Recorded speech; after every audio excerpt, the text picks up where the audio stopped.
We are back again with our next episode of Swami Shivananda Vani. We have a very little bit left now. Perhaps in 2-3 sessions we will finish Shivananda Vani. So today we're going to talk about a woman who lost her son and how Mahapurushji says, consider the master as your son. And the other part is about ignoring faults. So we will start.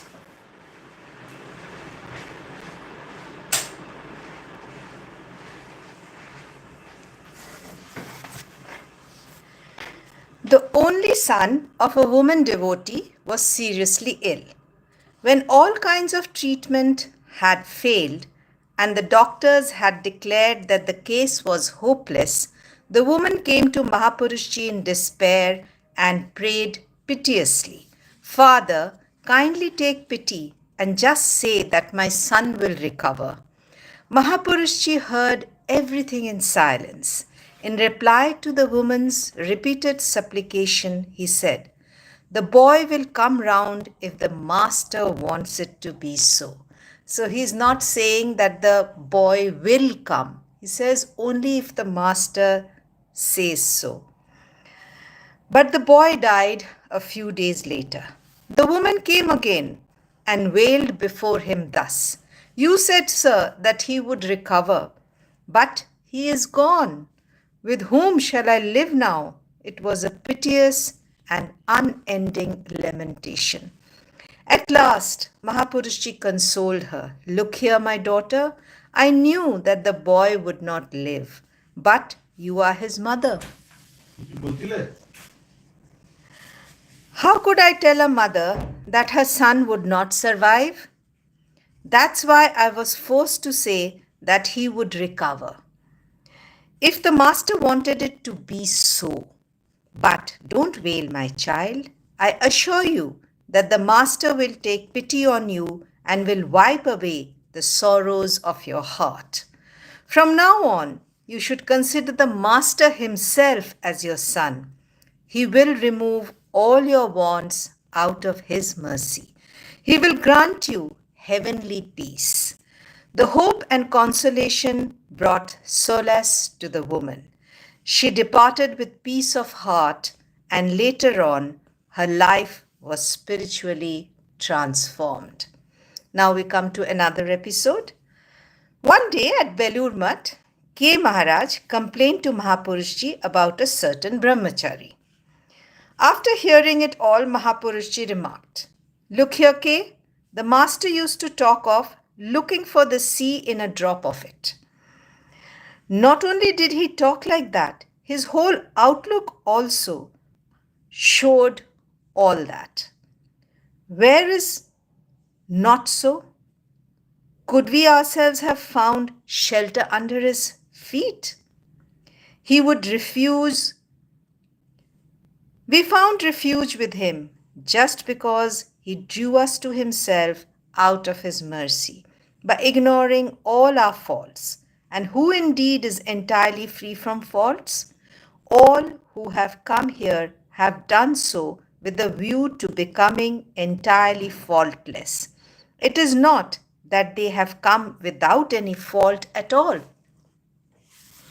All for those little defects, they will be cured by the Master's grace. If one but somehow continue under his care, he will set everything right out of his own mercy.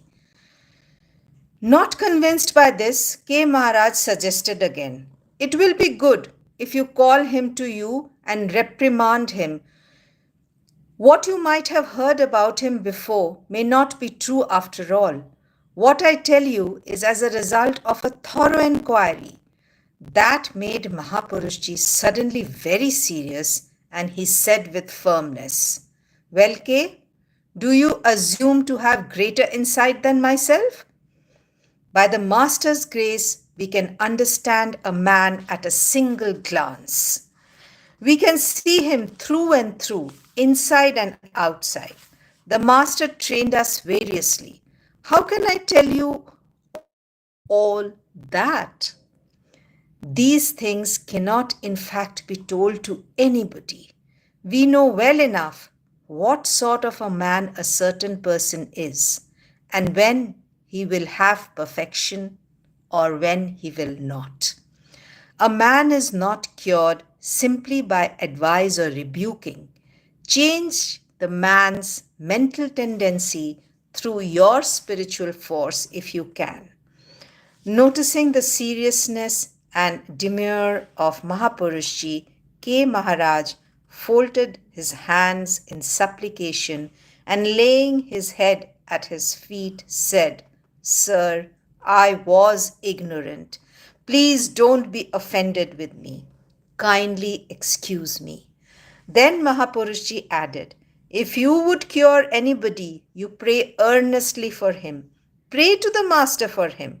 A man's mental tendencies can take a turn for the better in a trice, if only he is pleased to have it so." When K. Maharaj left, Mahapurushji went on talking alone. None who have taken shelter under the Master is so insignificant. All are children of high patronage, be they senior monks or new probationers. It is as a result of merit earned in many previous births that one finds shelter here. Mahapurushji's love was for all without any distinction, and he was ever thoughtful of the good of all. It was noticed that he piteously prayed to the Master individually for everyone by name, even for those who had wanted to disrupt the Master's organization by adopting all kinds of foul play. One also found various kinds of manifestations of the diverse spiritual moods of the Master in his sons, that is, his disciples. The Master himself, having been the perfect repository of all such moods, he had given that to his disciples. Those sons also delighted in enjoying the divine sport through various moods. Often enough, in 1932 that is, Mahapurushji would be found sitting on his bed with a collection of such things as the Gospels of Sri Ramakrishna, the Gita, the Chandi, Hitopanishad, Grandma's bag, symbols, or whatever, and a picture book, as if he were a boy of 5. He would pick up these things according to his fancy. Now he would sound the bells, now read a little from Grandma's bag, and then again he would smilingly lift the stick and threaten his attendant. What he one day casually said by the way of explanation was this: "The fact is that the mind has a natural tendency to merge into the absolute. Hence, I try to keep it down with the help of these things. Just as the mother keeps the child engaged with dolls, so I try to keep the mind occupied with all these things." During the last 3 or 4 years of Mahapurushji's life, the rush of candidates for initiation with mantras was great indeed.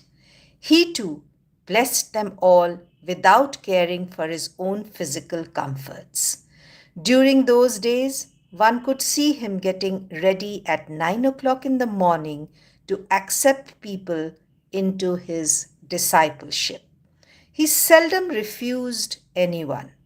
One day, after initiating a good number of disciples, he said, "The Master used to say that a rare soul or two should be accepted as a disciple after careful examination. But now all the restrictions are off. He himself knows why he inspires so many people and leads them here. It's all his will. How can I help it? He alone knows how long I can carry on with this old body under such a strain."